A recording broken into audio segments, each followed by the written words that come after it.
ఆగండ్రా. బిర్యానీ తిన్నామా, అందరం కలిసి బిల్లు కట్టామా అన్నట్టు ఉండాలి. ఫోన్ వచ్చింది, ఫోన్ పే బంద్ చేయలేదు, డబ్బులు లేవన్నారో నరుకుతా ఒక్కొక్కరిని. సరేరా. తినండి.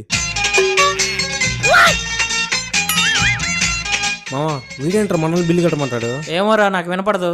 ఈడొకడు. ఎక్కడికి రా? హ్యాండ్ వాష్ కి. కడిగారులే సంక, కూర్చోండి. రే వరుణు, నీ ఫోన్ ఇక్కడ పెట్టిపోయిరారా. రే ఇప్పుడు నువ్వు పెట్టిపోయిరారా.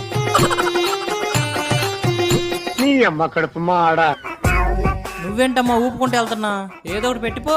నేను మీలాగా మోసం చేయను. నేను నమ్మను. రే ఆ బైక్ కీస్ అక్కడ పెట్టిపో. అరే మామా అరే. రే నువ్వు ఆగు. రే నువ్వు బైక్ కీస్ అక్కడ పెట్టరా. సరే నీ ఇష్టం. ఏంట్రా వీడు ఇంకా రాలేదు? అరే మామా ఏంట్రా నీ బాధ ఏంటి చెప్పు. వాడు తోలింది నా బైక్ రా, ఈ బైక్ ఇసి నావిరా. ఇప్పుడు చెప్పేది ఇప్పుడా?